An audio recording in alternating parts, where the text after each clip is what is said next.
sometimes ignorance is preferable to the detailed truth. Maybe we only care about truth insofar as it empowers us. Knowing and thinking about all of the details of every orange tree would just be a psychological burden for the most of us. I'll take illusion over the reality. But I can't help but ask, is it possible that the mind is actually accessing a deeper kind of truth? Maybe the mind is separating the signal from the noise. But what constitutes signal versus noise? Our values. A farmer that values knowing all the details of an orange tree will view it differently than a regular person. Well, where do our values come from? Here's Nietzsche's view from beyond good and evil.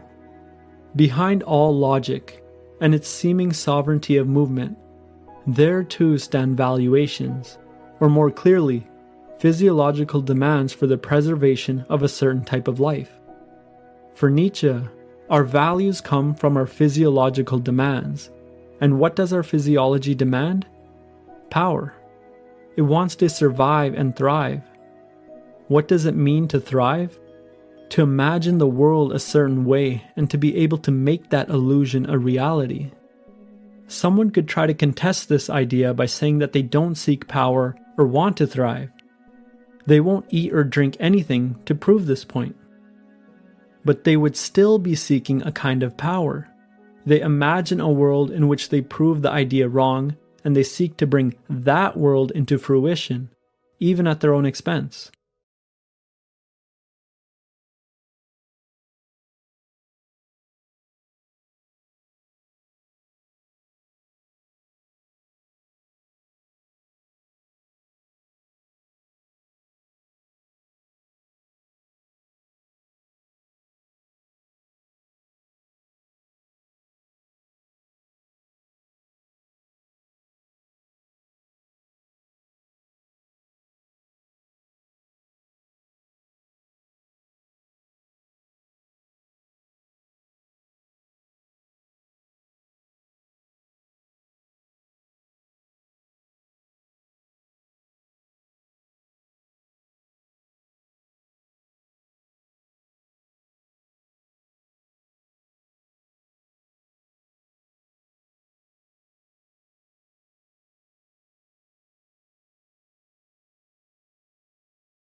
You could argue this kind of digital detox would be beneficial.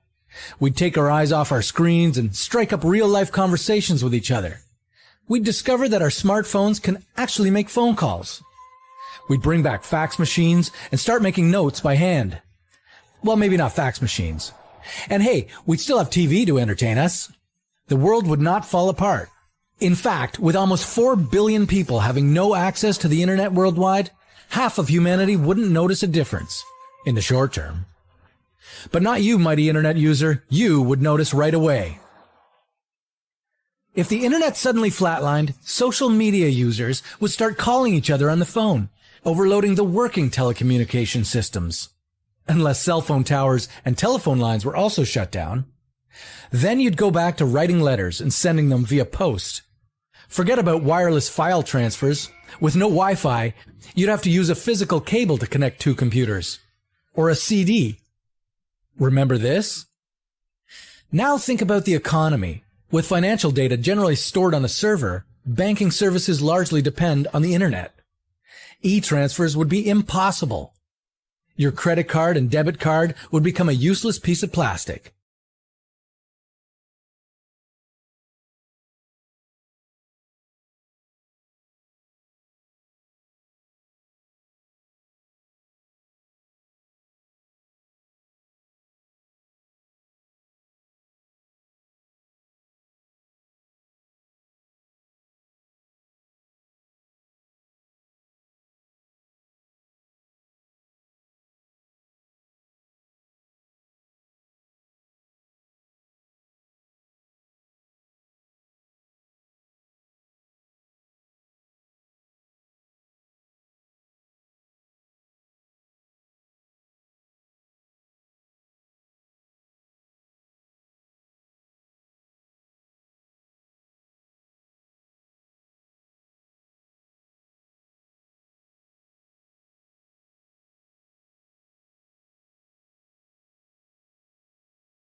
Most of us know about an asteroid hitting the Earth and wiping out the dinosaurs, but most people don't know that the Earth nearly got devastated by a large igneous province that formed in Siberia 250 million years ago. Now, imagine that we had to deal with a colossal LIP like that today. How much damage would it cause? Urban areas would be decimated by the rift, causing extensive destruction. And those quakes? They're just the preview. Next, the lava makes its grand entrance. Once here, it's on the warpath. Farmland needed for raising crops would be incinerated. Bodies of water like lakes, streams, and rivers would be vaporized if there was enough lava. And depending on how fast the lava flows, endangered species would be wiped out if they couldn't relocate in time. It would also devastate the economy. Schools, businesses, and hospitals would be ravaged, along with infrastructure like highways, power generating facilities, gas lines, and water mains. Oh, and that beautiful new house you bought? It's covered in lava. Your new car? It's under lava. And what about you? Well, according to Oregon State University, lava moves on a flat slope, like Hawaii's Mount Kilauea, at a maximum of 10 kilometers per hour. The average speed people walk at is 5 kilometers per hour, and average running speed is about 13 kilometers per hour. So if you were good at track and field, now's your time to shine.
Nowadays, we have more ways to communicate than ever. Apart from the good old-fashioned vocal cords, emails are the most common form of communication, with 74 trillion sent every single year.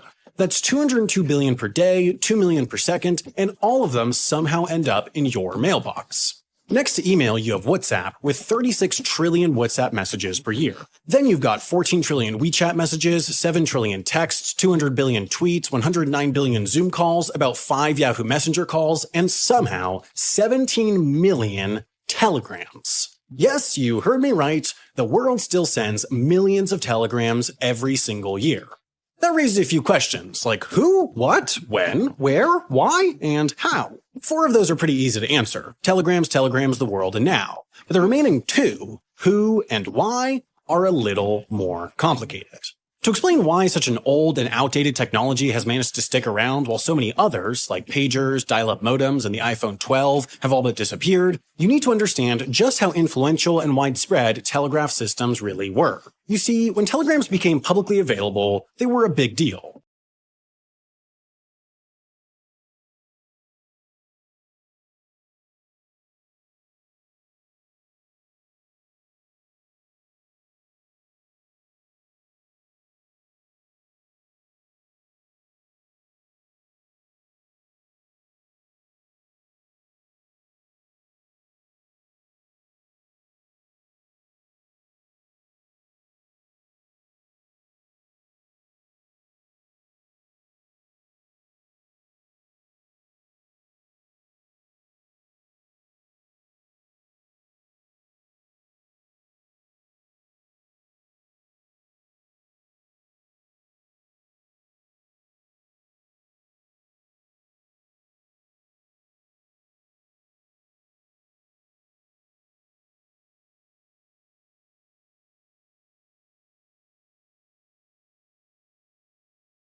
after many iterations, working with experts, medical health professionals, and the women themselves. I should say it was not an easy process at all, but we had a simple and beautiful design. For $1 more than what the existing product was offered for, at $3, we were able to deliver Janma a clean birth kit in a purse. Janma, meaning birth, contained a blood-absorbing sheet for the woman to give birth on, a surgical scalpel, a cord clamp, a bar of soap, a pair of gloves, and the first cloth to wipe the baby clean. All this came packaged in a beautiful purse that was given to the mother as a gift after all her hard work that she carried home with pride as a symbol of prosperity. One woman reacted to this gift. She said, "Is this really mine? Can I keep it?" The other one said, "Will you give me a different color when I have my next baby?" Better yet, a woman expressed that this was the first purse that she had ever owned in her life. The kit, aside from its symbolism and its simplicity, is designed to follow globally recommended medical protocol and serves as a behavior change tool to follow steps one after the other. It can not only be used in homes, but also in institutional settings. To date, our kit has impacted over 600,000 mothers and babies around the world. It's a humbling experience to watch these numbers grow, and I cannot wait till we reach 100 million.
I'm a researcher at the MIT Media Lab, part of the Opera of the Future group.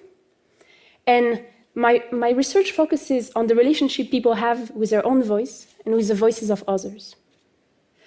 I study what we can learn from listening to voices from the various fields, from neurology to biology, cognitive sciences, linguistic. And in our group, we create tools and experiences to help people gain a better applied understanding of their voice in order to reduce their biases, to become better listeners, to create more healthy relationships, or just to understand themselves better. And this really has to come with a holistic approach on the voice.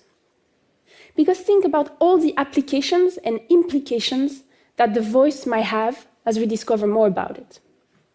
Your voice is a very complex phenomenon. It requires a synchronization of more than 100 muscles in your body. And by listening to the voice, we can understand possible failures of what happens inside. For example, listening to very specific type of turbulences and non-linearity of the voice can help predict very early stages of Parkinson, just through a phone call. Listening to the breathiness of the voice can help detect heart disease. And we also know that the changes of tempo inside individual words is a very good marker of depression.